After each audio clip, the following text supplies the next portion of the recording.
Hi, my name's Phil. I'd like to talk about politics, and in this video I'd like to discuss an escalation in the civil war between Musk and Trump, which I was discussing earlier today. You may recall I was wondering how Trump would respond to Musk's challenge. Well, it seems the orange one has said he might look at deporting him. So looks like Trump is our entertainment for the next week or so. Again. But first, for daily news and politics, please click the subscribe button to stay notified.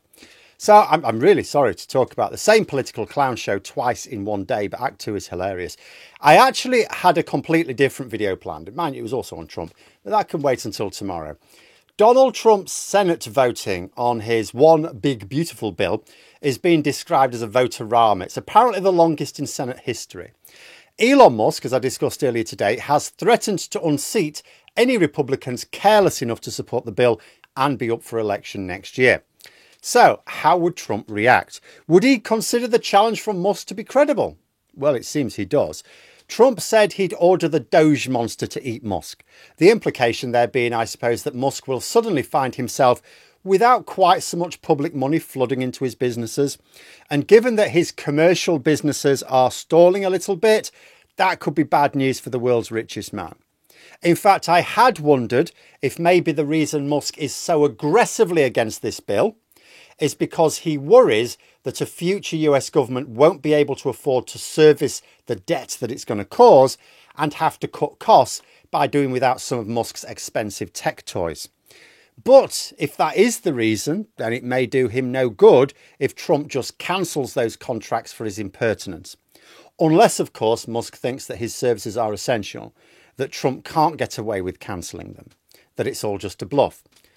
But it does make you wonder if Musk is thinking about this in the right terms. Like, is Musk confident that his public contracts are too important to the country or to Trump? Because they're not the same thing. It's usually the case that a government will at least try to act in the national interest. They may not do so, but that's just, perception. But Trump has already demonstrated he will knowingly act against the national interest for the flimsiest of reasons.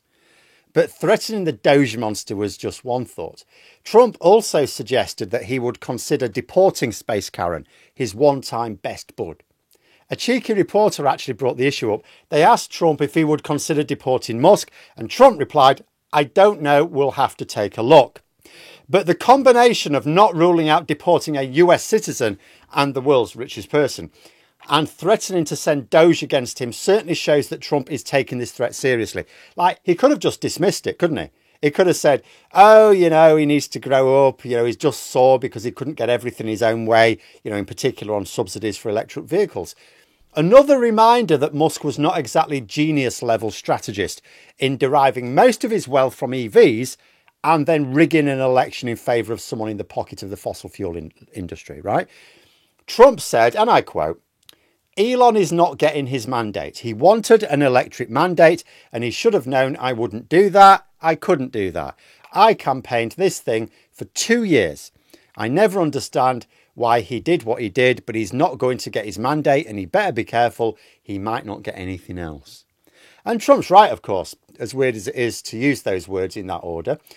Trump was very clearly against the EV industry. Lots of observers couldn't understand why Musk would throw his lot in with a man who wanted to crush the very industry which made Musk so rich.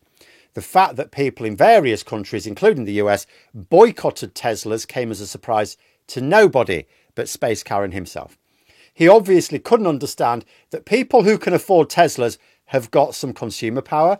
If you can afford a Tesla, you can afford to buy a different car. And might not take too kindly to the CEO of the company insulting them daily on Twitter.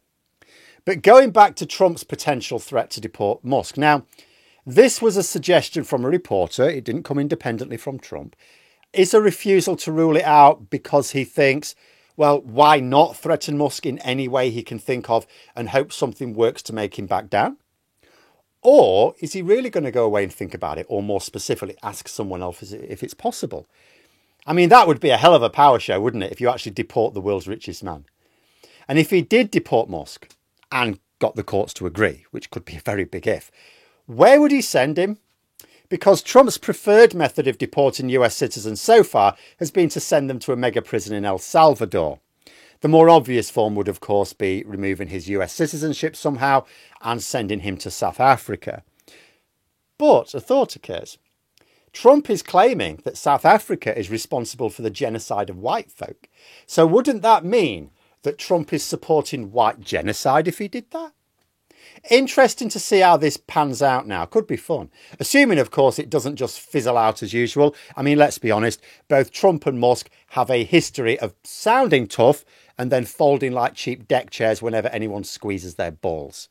But let me know what you think in the comments below. And for more content, you could subscribe to the channel or even join for access to streams and behind the scenes updates. Thanks for watching, and until next time, I'll see you later.